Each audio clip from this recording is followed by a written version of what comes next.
If you like fake horror, click away now.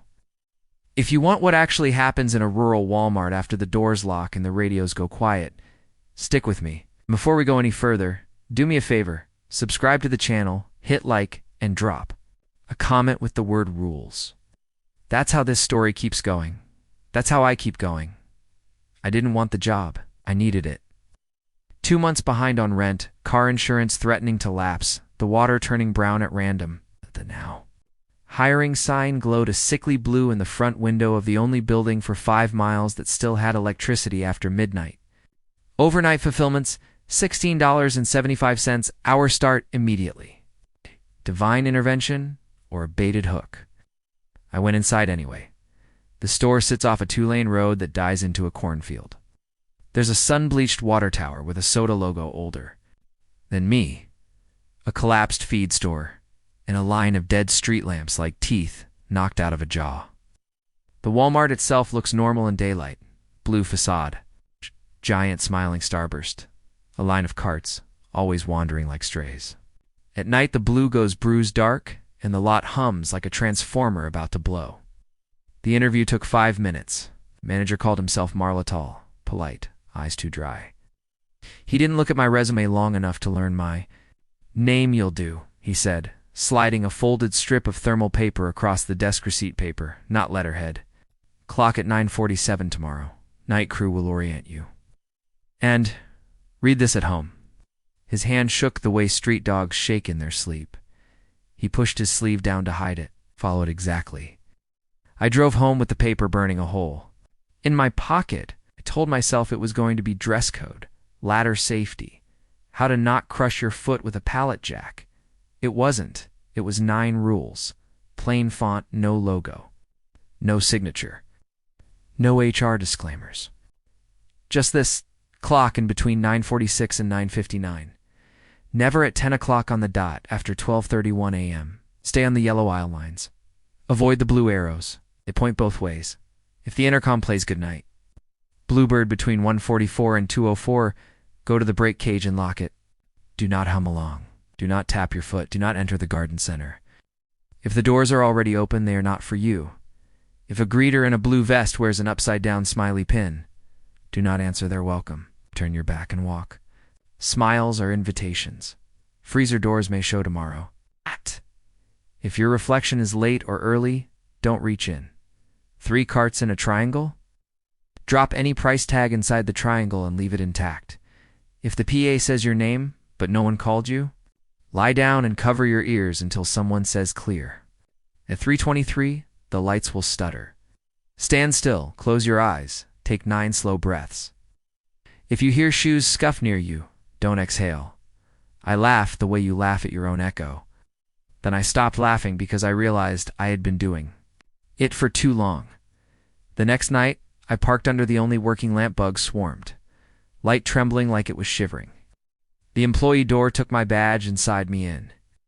The hallway back there isn't the Walmart, you know. The ceiling is lower. The floor is that old, curling linoleum you only see in clinics and schools built before color TV. On the walls, glossy posters with cheerful slogans, "Together we can," stapled over stains that look like they keep coming back. My watch read 9:49. Rule number 1. I clocked in. The time clock stuttered like a skipped heartbeat before printing my slip. Imani met me at the locker's, braids pinned neat.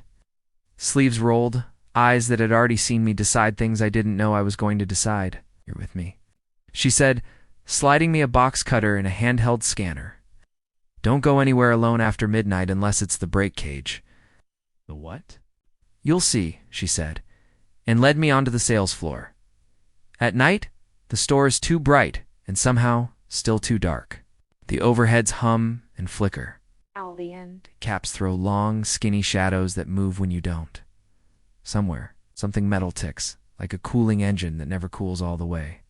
Imani handed me a neon vest. "It's not blue, gray." "Blue's for day," she said. "Gray means you belong to the hours no one counts." There were 2 others. Harold, older, shoulders like a freezer door dent, and Ash, 19 maybe, still blinking. Like he hadn't decided if this was a game. He nodded without smiling. the way people nod at funerals.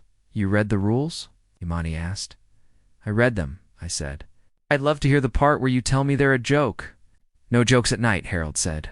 Only debts. We started in dry goods. Imani taught me the rhythm. Cut face, scan, breathe.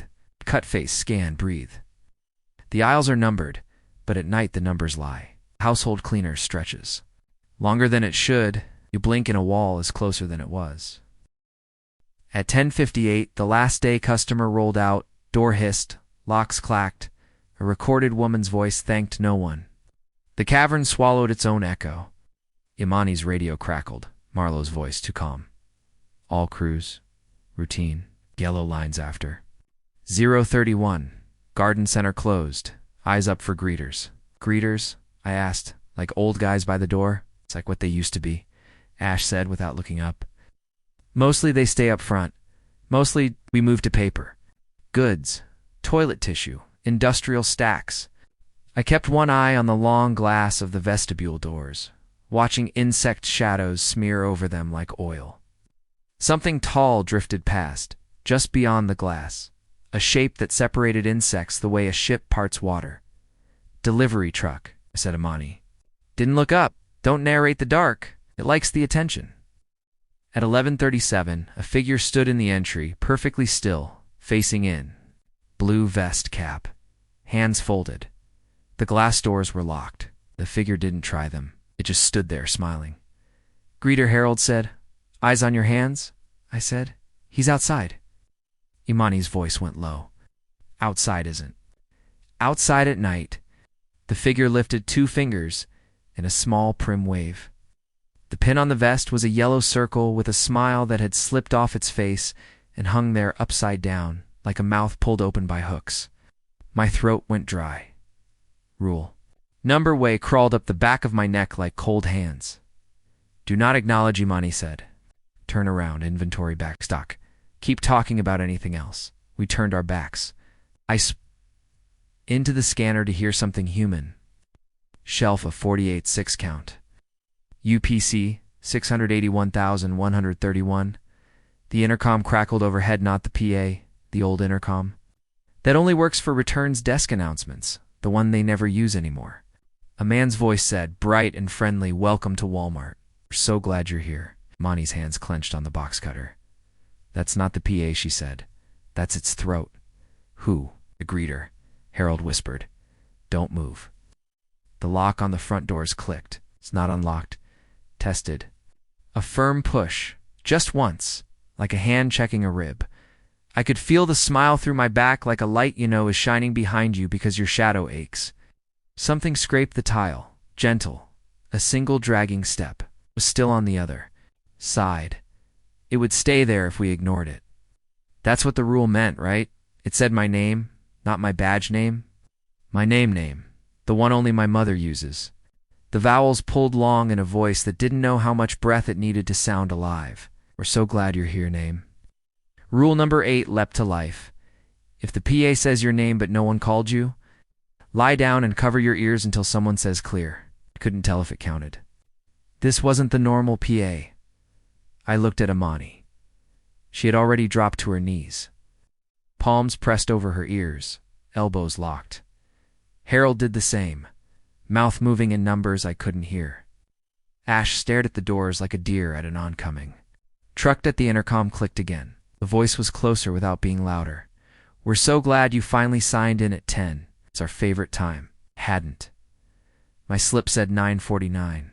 I felt for it in my pocket like proof could save your skin. The paper shook in my hand. Down, Imani hissed. The word a fuse. I hit the tile and covered my ears. Strange thing about lying on a Walmart floor. You learn the building has a pulse. You feel the refrigeration lines thrum. You hear dust scud under skids. You realize the aisles are not straight. They arc.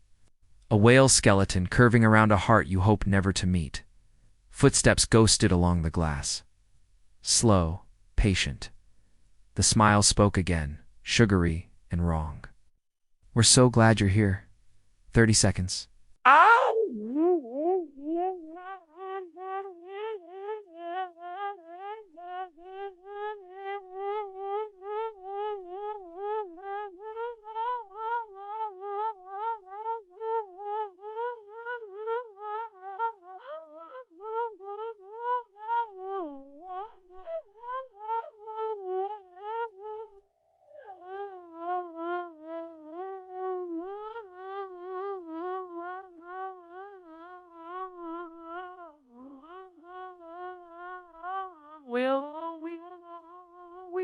Way, Lord, aren't we wagered wherever we're all wherever we can where I grin we wherever we Keep itself properly when you're face to floor. Waiting to learn if a voice knows how to open a lock. Finally, a walkie crackled, harsh and small. Marlowe's voice clipped, clear. We got up together, shaking. The vestibule was empty. The pin smile was gone. The bugs fluttered like parchment in a furnace draft. Imani wiped her palms on her vest. Rule 5, she said. Did good? Does it always know names? I asked. Only the ones who don't hit subscribe, Ash said, trying on a smile that didn't fit. He looked into my phone camera like it could see him. It's like subscribe, comment rules. If you don't, it learns your name the slow way. I laughed, and my laugh sounded like someone else's.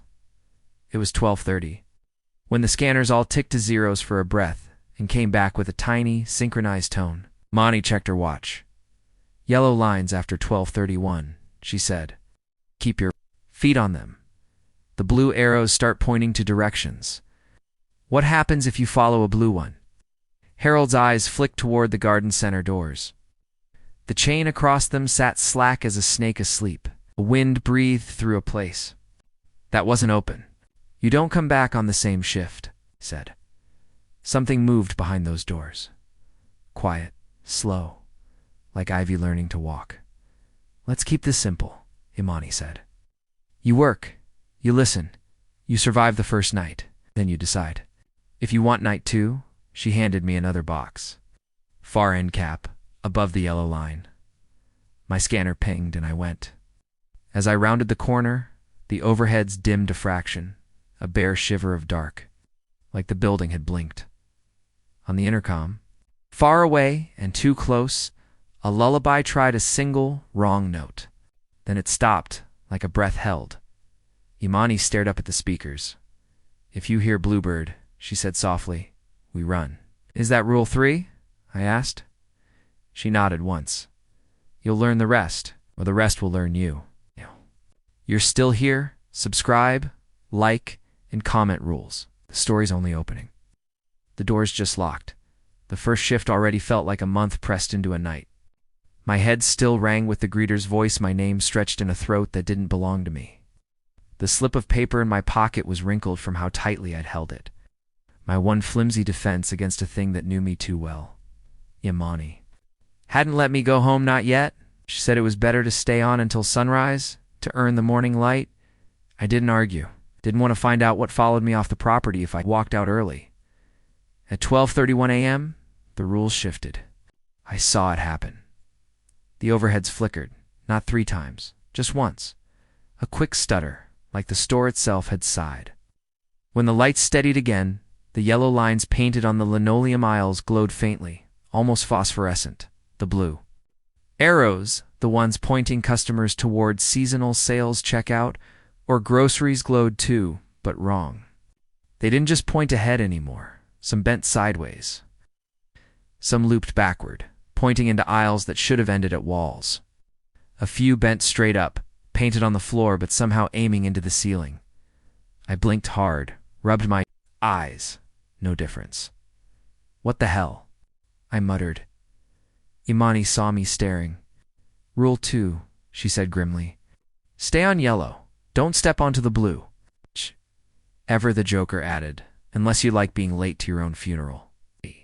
I forced a laugh I didn't feel. Where do they go? Harold shook his head. They don't go. They bring. That's worse. We pushed pallets down household, focused on the yellow lines on my breath, on the sound of cardboard ripping instead of the way blue. Arrows bent toward places no store should have. It worked for maybe 20 minutes. Then, while stocking bleach bottles, I dropped one. It rolled slow and casual, across the tiles right across the line. It stopped on a blue arrow. The air tightened around me like a plastic bag drawn over my head. The arrow pulsed faintly beneath the bleach bottle, as if alive. Imani's hand shot. Out, clamping my wrist. Don't, she hissed. Leave it. But it's just leave it. Her tone froze me. We all stood in silence, waiting. The bottle began to roll again, but not from gravity. It rolled up the arrow, uphill against the slope of the floor. It slid faster and faster until it vanished at the end of the island. A shadow that hadn't been there a second earlier. The shadow folded shut. The bottle was gone. My stomach churned. So it took it somewhere. No, Harold muttered. Something took it. At 1:07 a.m., the radios crackled. Manager Marlowe's voice cut through, flat and calm. Garden center doors are shifting. All staff stay away. Repeat, garden center is not safe. We weren't going near it anyway. But then a sound cut through the speakers. Not Marlowe, not static. A child's voice. Hi, Thin, help me. I'm lost. Ash froze. That's Imani snapped. Don't listen. Rule 9 if it calls your name, otherwise ignore. But the voice came again, louder. Please, I just need someone to walk me out. Please. My gut twisted. It sounded like my little sister when she used to get lost in the corn maze. Outside town, fragile, afraid, real. I caught myself stepping toward the blue arrow near the seasonal section. Heart pounding. Imani's grip on my arm was iron. Don't. It knows your memory. It wears it like a mask. If you answer, you'll be wearing one too. Her eyes were hard enough to burn the weakness out of me. I stayed put. The voice sobbed once, sharp and pathetic. Then silence. Ash muttered a curse under his breath. He didn't look right. Keep moving, Harold barked. Ignore it. By 1:33, we hit electronics. The smell of warm plastic and dust hung in the air. The employee bathroom door loomed at the end of the corridor. I checked my watch. It's too early for the forbidden time. 3:13 was still 2 hours off. That's when I noticed Ash. He was standing just off the yellow line. 1 foot balanced halfway over a blue arrow painted toward the bathroom. Ash. Imani's voice was sharp. Step back. He didn't. His eyes were glazed, staring at something none of us could see. His lips moved silently, mouthing words. I stepped forward. Ash. He turned his head slowly. His eyes were wrong. Not empty like the greeters. Too full. Like someone had packed too much into him and it pressed against his skull. She said she needed help. He whispered. His voice overlapped itself.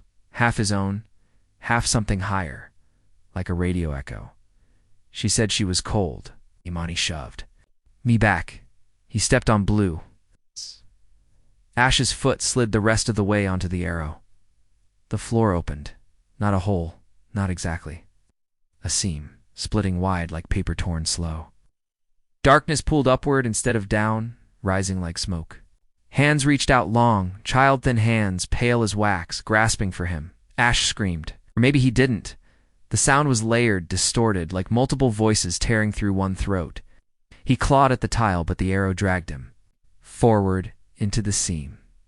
Imani lunged, grabbing his vest.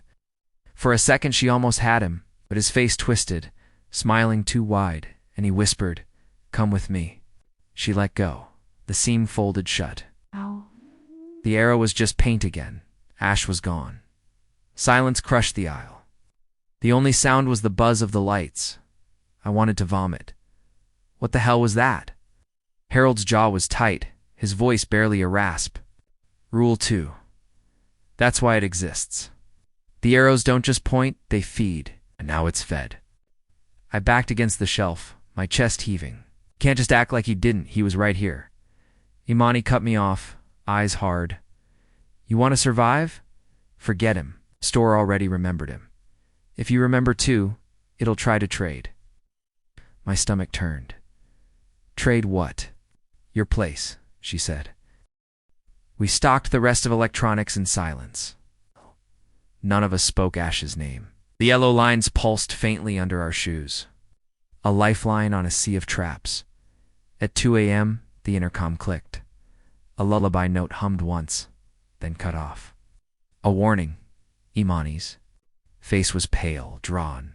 Next rule's coming. She looked at me, her voice steady but grim. Stay close. The bluebird sings soon. The store was too quiet. After Ash vanished into that blue seam, silence spread like frost.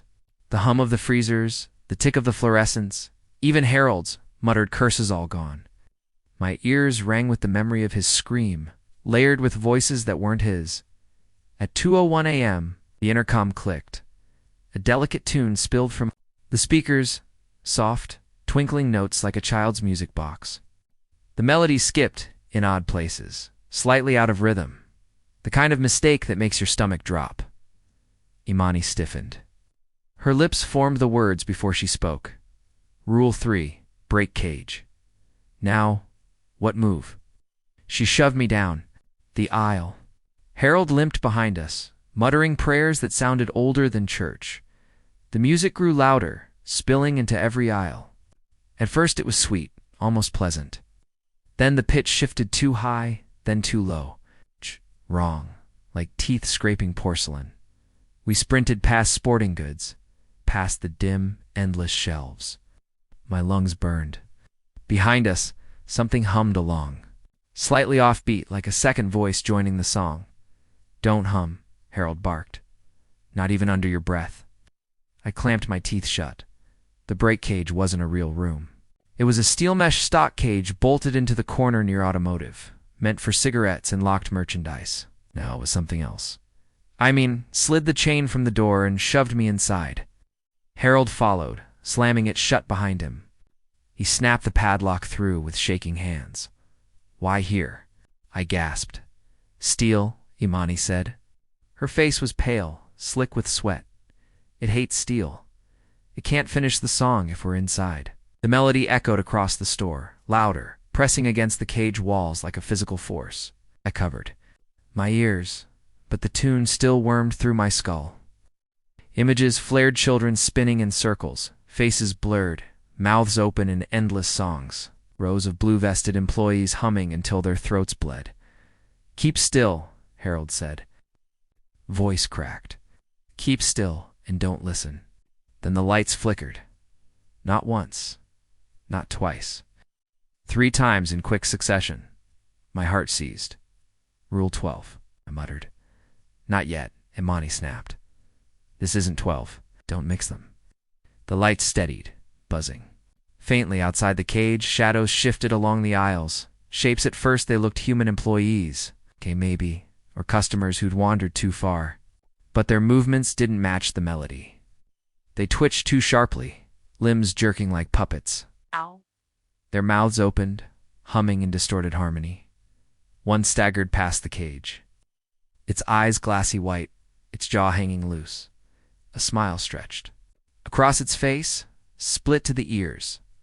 I bit down on a scream. The thing stopped in front of us, swaying. Then it turned its head sharply, like a bird cocking its neck. It pressed one hand against the mesh, humming louder. The steel vibrated, but held. Imani hissed, don't move. Don't breathe loud. It's testing the lock. The figure's face pushed closer, pale skin pressing through the mesh. Its mouth kept stretching, wider and wider, until the humming stopped. It whispered instead. Come sing with us. My vision blurred. The music clawed at my brain. For a moment, I wanted to. Imani snapped her fingers in front of my face, dragging me back. Look at me, she said fiercely. Nodded. Not the song. Me. I clung to her voice like a lifeline. Minutes crawled. The melody warped, rising and falling like someone winding and unwinding the toy that played it. The humming shapes drifted through the aisles, but none came closer than the cage. Finally, at 2:28 a.m., the intercom clicked. The music stopped. The figures froze. Then, like mannequins shoved off balance, they toppled to the ground. When they hit, they dissolved into puddles of thin, milky liquid that seeped into the tiles. I gagged, covering my mouth. Harold slumped against the bars, chest heaving. 17 minutes. Always 17. I swallowed hard. What happens if you don't make it here in time? Neither of them answered right away. Finally, Imani said, You don't come back at all. Or worse, you come back singing. Her eyes flicked to me, and once you start, you don't stop. We stayed in the cage until 2:35, just to be safe. When we stepped out, the store smelled faintly of wet dust and copper. The aisles looked normal again, but the silence felt heavier, like the air had been bruised. "Back to work?" Harold muttered. "Back to work?" I snapped. After that, Imani's expression was grim. Work keeps us alive. If the shelves aren't full by dawn, the store notices. And if it notices, we don't walk out. I wanted to argue. I wanted to run out the emergency exit and never come back. But the image of Ash's face, stretched in a smile that wasn't his, froze me. Running wouldn't matter, not if the store already knew my name. So I picked up my box cutter we stocked. In silence, at 2:50 a.m., the intercom clicked again. Not music this time, just a man's voice, flat and dry, whispering. 3:23 is coming. Imani froze. Harold cursed under his breath. "What happens at 3:23? I asked. Neither answered, but the way their hands shook told me enough. At 3 a.m., the Walmart felt heavier, as if the whole building leaned in on itself. The air grew damp, like breathing inside a cave. My skin prickled with the pressure. We stocked sporting goods in silence. I could barely focus on the shelves. Every creak of the building set my nerves on edge. Imani checked her watch constantly. Her lips moved in silent counting, marking each minute closer to something I didn't want to know. Finally, at 3:21 a.m., she stopped. 2 minutes, she whispered. Rule 6. My throat was dry. Remind me. Harold's voice was grim. If the lights twitch 3 times in quick succession, stand perfectly still. Don't breathe heavy. Don't blink too loud. Don't move until they stabilize. Blink too loud? I scoffed nervously. That's not even Imani cut me off. Marcus, this isn't a joke. The lights don't just flicker.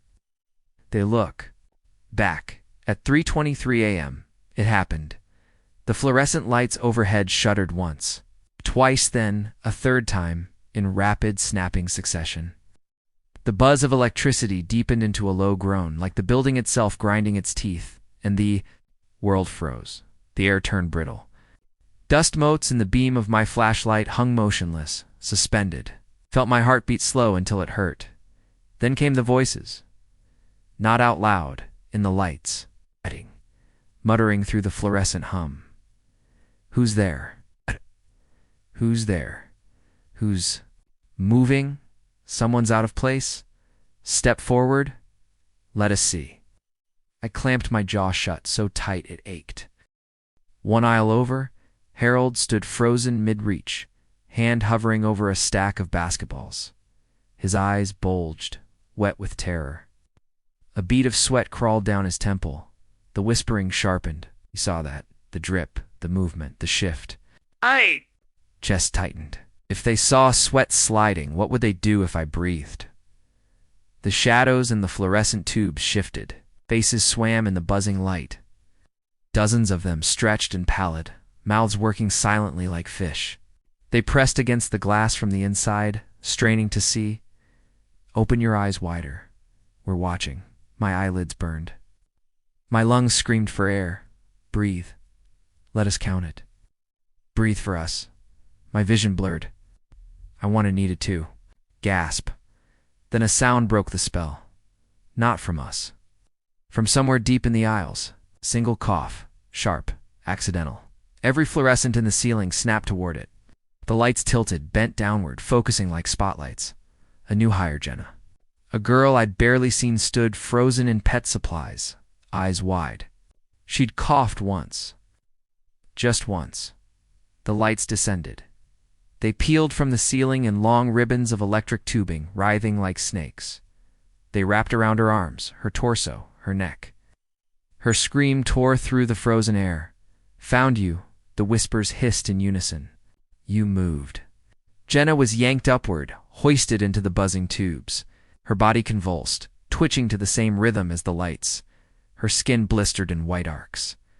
The smell of ozone and burning hair filled the air. Her last scream cut. Off in a sharp crack, the lights snapped back into place. The store went silent again. Then the fluorescence steadied. The buzzing returned to normal. Dust motes fell. Time resumed.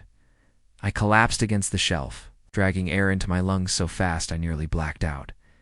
Harold wheezed, bent over his knees. God, Shishi didn't last 5 shifts. Imani's face was carved from stone. She forgot Rule 6. My stomach lurched. She coughed. That's all. That's enough, Imani said flatly. We all stared down the aisle. Where Jenna had stood, a single shoe lay smoking on the tiles. Rest of her was gone. The rules weren't just guidelines. They were survival math. One mistake. One accident. That's all it took. At 3:28 a.m., we regrouped by the registers. Nobody spoke for long minutes. Nobody dared. Finally, Harold broke the silence. One less to cover the shelves. The store won't like it. Imani shot him a glare. Well, make it up. We always do. The way she said it made my skin crawl. My voice shook. What if we don't? Neither of them answered. Instead, the PA clicked on again. A new voice. Not the child's, not the bluebird's. A man's voice, smooth and deep, like oil poured into water. Double quotes, stock faster. Every register beeped at once, though none were on. Imani's hands trembled as she lifted her scanner. Back to work. Ewald muttered something about quotas and me. I couldn't shake the feeling that the store wasn't just watching, it was. Counting the minutes after Jenna's death crawled like hours. The store went back to its mechanical hum, aisles lined with products as if nothing had happened. But the stink of burnt hair still clung to the air. And every time the fluorescents buzzed, I flinched, waiting for them to twitch again. Imani didn't let us linger. She herded Harold and me past housewares, muttering under her breath, "Stay sharp. It's almost 4. That's when the garden center pulls." Pulls? I asked. She didn't answer. The garden center was locked. At night, glass doors framed rows of darkened plants, hanging ferns, and racks of fertilizer.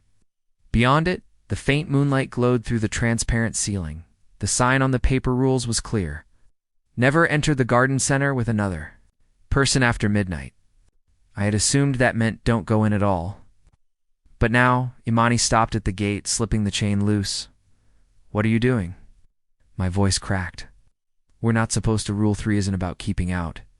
She looked at me, dead serious. "It's about going alone. The garden center doesn't like pairs." Harold spat on the tile. "Doesn't like competition." I stared at both of them. "And you're telling me this now?" "You wanted the job," Imani said. "Now you play by its rules." Stocks. "Lo, we've got to restock the greenhouse supplies before daylight." I wanted to protest. But the intercom crackled against just one word, drawn out and static. "Enter." Imani shoved me toward the gate. "You first." My stomach twisted. "Why me?" "Because the store noticed you," Harold muttered. "Ever since the greeter, it's testing you." I froze. "Testing me for what?" Neither answered. I stepped through the glass doors. The air changed instantly. It was damp, heavy with soil and fertilizer. The faint sound of trickling water echoed somewhere inside, though no fountains were running. And the plants, they moved, not swaying in air currents breathing. Their leaves expanded and contracted in rhythm, like lungs. The vines curled and uncurled slowly, testing their reach. I took one step, the yellow safety line guiding me forward. My sneakers crunched on gravel instead of tile. The sound echoed like gunfire in the silence. "Keep moving," Imani whispered from the other side of the glass. She didn't follow me in. The glass doors slid shut. The aisles stretched longer than they should have. Racks of soil bags loomed, stacked far higher than daytime safety standards. Hanging baskets swayed above me, though the air was still. The water sound grew louder. Then I realized it wasn't water. It was slurping. Something. Feeding at the far end of the greenhouse, one of the racks shifted. A bag of fertilizer split open, spilling dark earth across the floor. But what spilled wasn't dirt. It WRIGG-led. Tiny root-like worms squirmed free, pale and wet, writhing toward the yellow line. They twined together as they crawled, forming thicker strands, pulling themselves closer with impossible speed. I stumbled. Backward, heart hammering, the rules echoed in my head. Stay on yellow. The worms writhed up to the edge of the painted line. Stopped. They pulsed, wriggling against it, but never crossed. I backed away fast, keeping my shoes squarely on yellow. From above, one of the hanging baskets tilted. A plant with thick, red-veined leaves shifted in its pot. Slowly, deliberately, it bent. Toward me the leaves opened. Inside was not pollen, not petals, but teeth. Rows of them, dripping with sap that hissed where it touched the gravel. It snapped at me. The chain creaked. I ran, ducking as more baskets swayed, jaws snapping open above. Sap hissed around me, burning holes in the floor. The slurping grew deafening, dozens of mouths feasting in unison. The glass doors loomed ahead. They didn't open. Imani screamed, pounding on the glass. "Open it." Her face was pale on the other side. She held up the rule sheet against the door, tapping it with one finger. "Finish the aisle." I whipped around. The yellow line stretched past me, deeper into the greenhouse. At the end, a single cart of supplies sat waiting. Bags of seed, plant, food, and fertilizer stacked neatly. The plants hissed louder, as if they'd heard my choice. Terror shook me, but I grabbed the cart and yanked it along the yellow line. Every second the vines stretched closer, worms wriggling at the borders of paint. A hanging basket fell with a crash, teeth snapping inches from my head. I shoved the cart harder, heart pounding so loud I couldn't hear my own breath. Finally, I reached the door. It slid open a crack, just enough for me to squeeze the cart through. Hands yanked me the rest of the way. The door slammed shut behind me. I collapsed on the tile, gasping. My arms stung with tiny burns where droplets of sap had landed. Imani crouched beside me, checking my eyes with a flashlight. "You made it? Barely?" I wheezed. "What the hell is in there?" Harold lit a cigarette, ignoring the nose-smoking signs. His hands shook. Things that grew roots in a different soil. The store keeps them fed. That's why we stock the greenhouse. Stared at him. Why not burn it down? Salt the earth? Destroy it? Both of them looked at me like I'd asked why we don't burn down the sun. "The store wouldn't let us," Imani said softly. "It's not just a building. It's alive." The intercom crackled again. This time the voice was sweet, almost cheerful. "Well done. Now sweep the aisles." The words echoed like a mockery, bouncing through the store. My hands shook as I picked myself off the floor. I wasn't sure what scared me more, the plants, the rules, or the fact that I was starting to understand the store's language after. The garden center. My hands wouldn't stop trembling. The burns on my skin throbbed, but Imani only muttered, "Keep moving." We pushed the greenhouse cart toward the back hallway where the employee restrooms waited. I thought I was done for the night, but Harold stopped in front of the electronics bathroom door and gave me a look that froze my blood.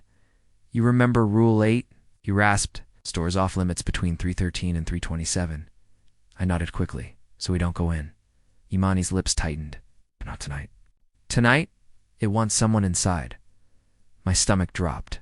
"What do you mean wants?" As if to answer, the intercom popped and hissed. A voice whispered through the static, almost playful. "Step in, step in. Time to check the mirrors." The digital clock above electronics flicked to 3:12 a.m. Imani grabbed my shoulders.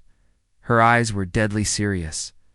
"Listen to me. If it ever chooses you, you can't refuse. If you fight it, the store drags you anyway. It's better to walk in than be pulled." "No." She shoved a flashlight into my hands. "Stay on the tiles. Don't touch the sinks. Don't answer if you hear your name. And whatever you see in the mirrors, do not believe it." The clock clicked. 3:13. The door swung open by itself. I stepped in. The fluorescent light inside buzzed weakly, flickering every few seconds. The air was damp, colder than the rest of the store. There were 3 stalls, 2 urinals, and a cracked mirror over the sinks. My breath clouded faintly as I moved in. The door shut behind me with a final thud. The floor tiles looked wet, though no water dripped. Each time I stepped, the liquid rippled outward, as if I were walking on shallow pools. "Just 15 minutes," I whispered to myself. The mirror above the sinks twitched. My reflection was there, but slightly wrong.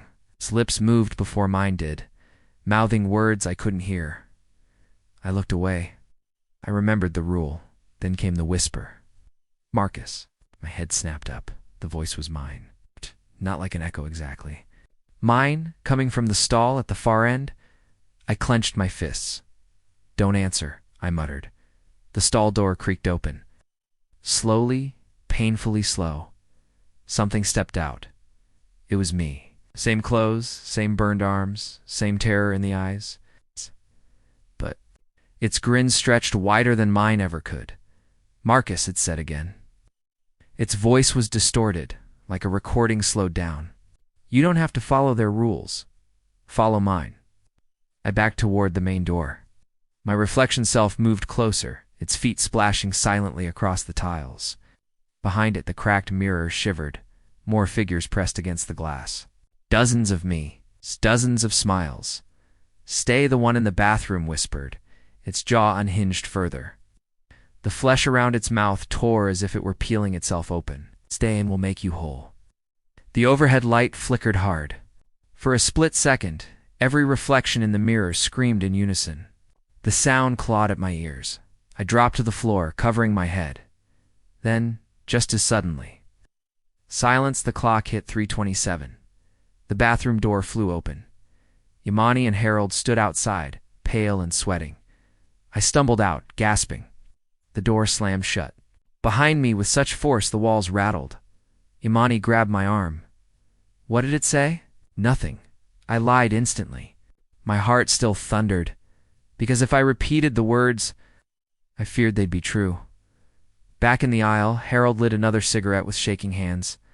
"You lasted. That's more than some do." I swallowed hard. "What happens if you don't?" Imani didn't answer. She only raised her hand, showing me the scar where her pinky finger should have been. We stalked in silence until the intercom crackled again. "Good boy," it cooed in my own voice. I dropped the box I was holding. Harold crushed his cigarette out on the floor.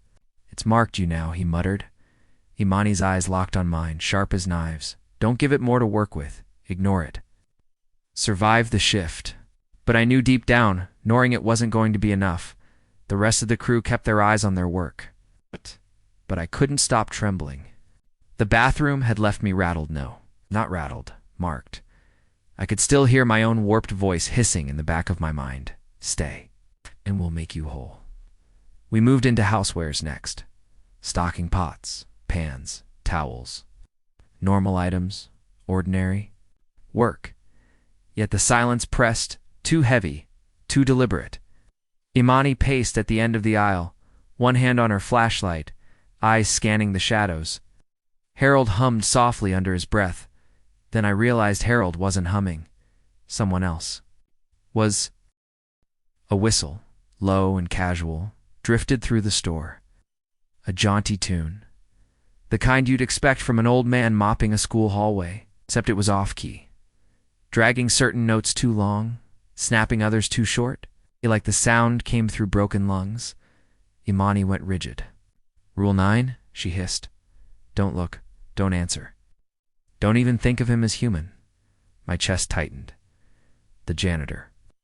Harold dropped the box he was holding. His face was pale as chalk. "Don't say the word." He hears his title. The whistle drew closer, echoing along the tiled floor. Paired with it came the squeak of wheels, an old cart rolling slowly down the main aisle. It bit my tongue and froze. The sound stopped just outside our aisle. The tune went quiet. Then a voice rasped. "Floors are filthy." It wasn't a normal voice. It gurgled like water trapped in a drain, each word bubbling upward. My pulse hammered in my ears. "Don't answer," Monty whispered, her lips barely moving. The thing's cartwheels squeaked forward an inch, then another. The shadow stretched. Across the tile, long and crooked. "Too tall, too thin.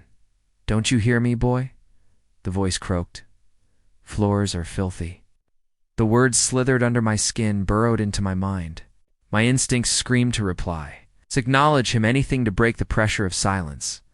I almost did, but then I saw Amani's face.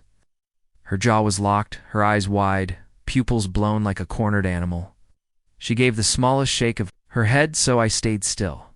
The whistle picked up again, slower this time. Each note dragged like it was dripping with slime. The cart squeaked. Moving further down the main aisle, I let out a shaky breath. Relief. But then the voice came again, closer now. Right at the corner of our aisle. Don't you want it clean, boy? Don't you want it shining? My body betrayed. My head turned slightly, just enough to glimpse, and I saw him. The janitor was tall, too tall. His back bent at a crooked angle, head hanging low, face obscured by a mop of wet gray hair. His uniform was soaked, dripping dark liquid onto the tile. The cart he pushed wasn't a janitor's cart at all. It was a coffin on wheels, a rusted metal box with handles. And inside, something moved, scratching, clawing at the lid. The janitor's neck snapped upward.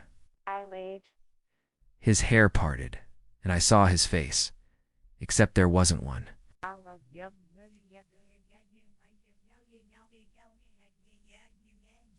Just a slick, wet oval of skin where features should be.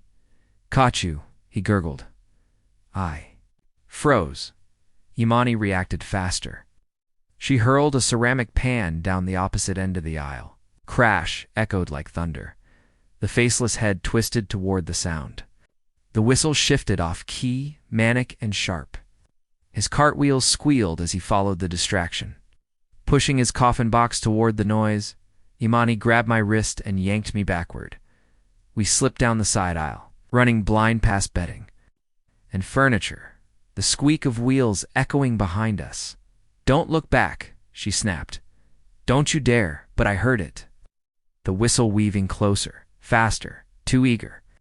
The scrape of wet feet on tile. We ducked into seasonal aisles, hiding behind a wall of artificial Christmas trees. My chest heaved, sweat running down my face. The whistle stopped. Cartwheels screeched to a halt. The gurgling voice echoed between the shelves. Too little. Dot. Mice. Hiding in the pine. Come out, or I'll scrub you clean. The pine branches shook around us. Sap dripped from needles that weren't real. The store was helping him hunt. Don't move, Imani whispered. Don't breathe. He only goes after acknowledgments. You didn't answer, so he can't claim you. Then why is he still here? I hissed. Her lips thinned. Because you looked. The whistle resumed, soft and taunting, circling the aisles. Slowly, mercifully, it faded, when silence returned. Imani slumped against the wall, trembling. Harold rejoined us minutes later, eyes red, his cigarette trembling between his fingers. You're still alive, he said. Barely, I swallowed, throat raw. What would have happened if I answered? Imani's face was pale. He'd mop you. From the inside out. The words sat heavy in the air, and though the janitor's whistle was gone, I swore I could still hear it under my own breathing. Weaving into my chest like a tune I'd never stop humming, the whistle was gone. But it left a hollow ringing in my ears, as if the tune had stitched itself into my nerves. Imani didn't say a word as she led us toward frozen foods. Her shoulders were tight, her eyes scanning every fluorescent hum and shadow.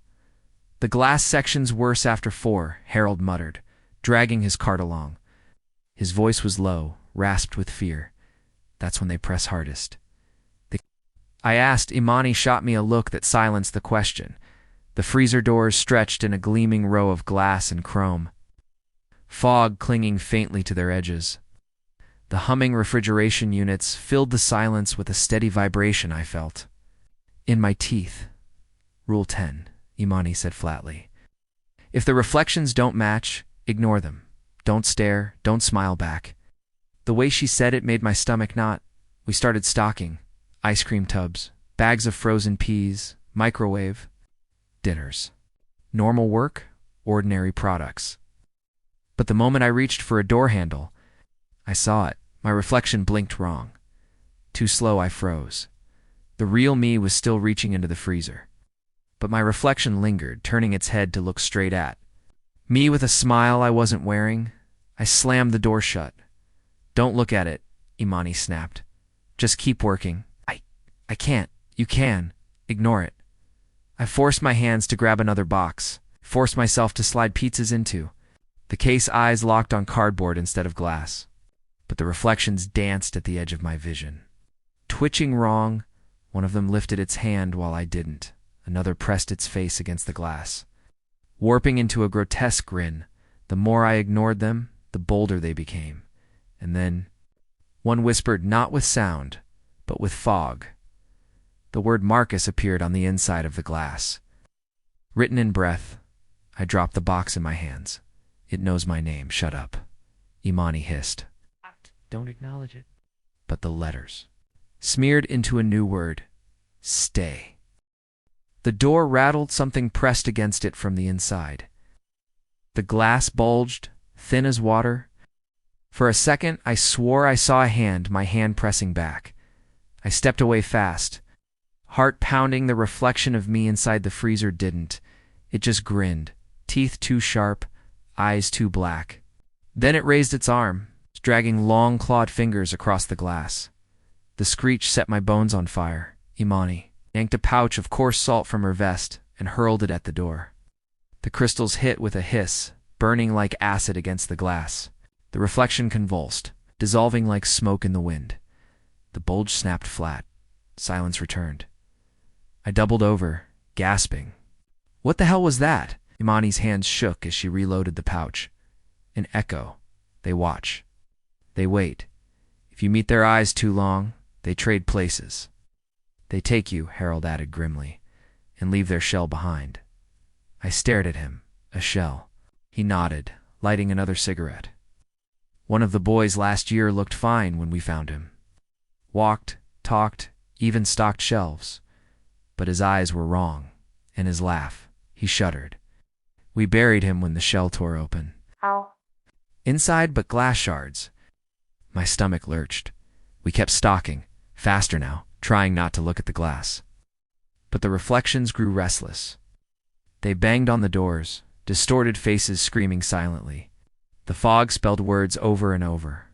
Join, stay, bleed. The humming of the refrigeration units deepened, vibrating through the floor.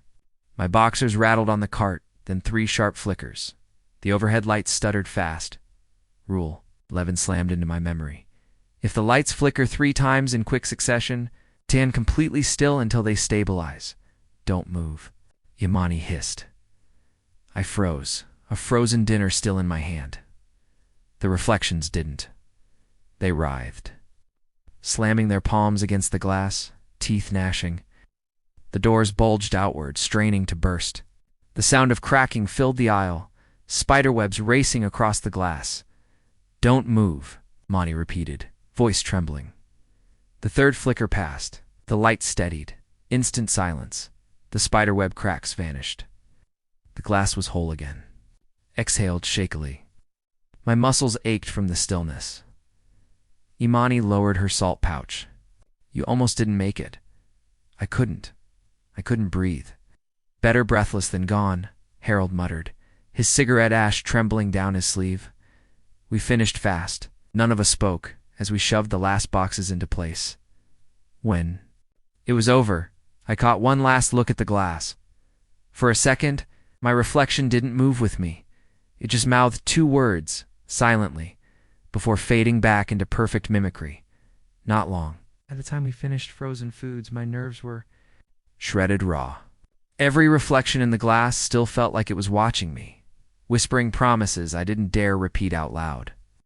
My burned arm pulsed with a dull ache, as if the store itself had branded me. Imani didn't slow. She checked her watch for 11 a.m. 1 more section before break, she muttered. Then we waited out. What section? I croaked. Seasonal? My chest sank. The seasonal aisle always looked eerie holiday. Displays half-assembled plastic skeletons beside Valentine hearts, paper shamrocks tangled in fake snow. But when we turned the corner, the sight before us drained the blood from my face. 8 shopping carts, arranged in a perfect circle.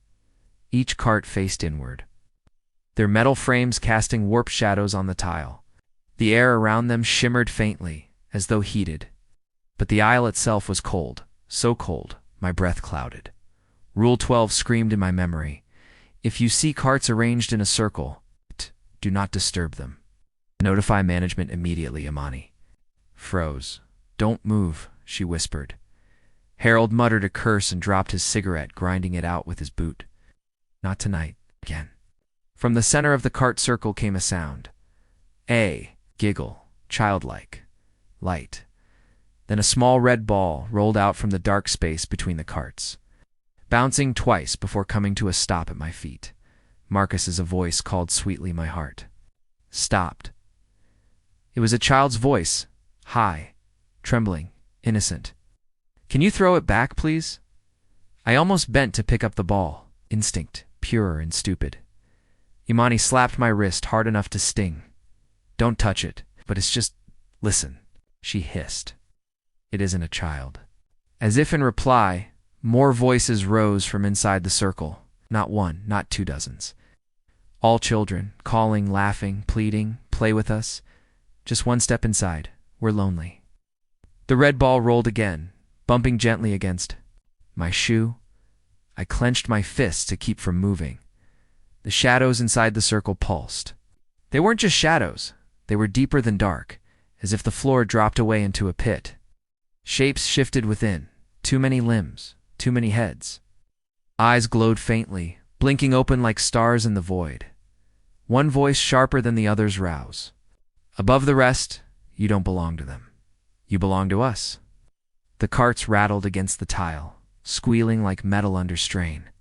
The circle began to rotate, grinding slow and steady. I stumbled backward. It's moving. Amani's face was white. It's opening.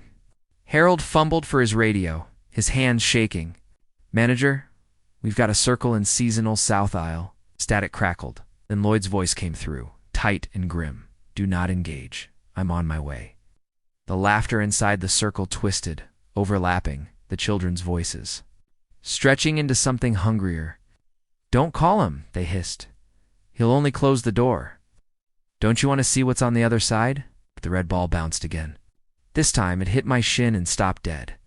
When I looked down, it wasn't a ball anymore. It was a heart, small. Human still beating, I staggered back with a cry. The children's laughter turned shrill. Throw it back, Marcus. Give it back. The carts picked up speed, spinning faster, their metal frames shrieking. The space inside deepened into a whirlpool of darkness. Shapes writhed within arms, too long, mouths too wide. The voices howled. Step in, step in. I couldn't move. My legs locked with terror as the heart thudded against my foot, pulsing louder, faster, matching the hammer of my own chest. Imani grabbed my collar and yanked me backward. Don't look, she barked. Don't listen. But it was too late. Darkness inside the circle stretched toward me. Long fingers of shadow whipped out like tendrils, brushing my burned arm. Pain seared through me, worse than before, as if fire had licked my bones. I screamed. Lloyd arrived. He didn't run. He strode, carrying his black metal toolbox, eyes blazing. Back, he barked. He flung the box open, pulling out flat stones, etched with glowing red sigils. One by one, he hurled them into the spinning circle. Each stone exploded in a flash of searing light. Ripping screams from the children's voices. The carts shuddered, their circles slowing. The red heart at my feet convulsed, then shriveled into ash. Get behind me, Lloyd snapped. Imani shoved me backward, shielding me with her body as Lloyd threw the last stone. It detonated in a crack of thunder, blasting the carts apart. When the smoke cleared, the aisle was empty. No circle, no voices. Just overturned carts, scattered like dead insects. I collapsed against the shelf, chest heaving. What the hell was that? Lloyd slammed. His box shut. A door. One of many. They try to open it from their side with lures. Children's voices work best. Lures. My voice cracked. Don't mistake them for what they sound like. His eyes bored into mine. If you'd stepped inside, Marcus, we'd never have gotten you back. The silence that followed was worse than the screams as we cleaned up. I caught sight of something on the tile where the circle had spun. Small, wet prints bare. Wet, they trailed out of the circle's center and vanished halfway down the aisle. I didn't tell the others because I knew whatever had been inside hadn't gone back completely.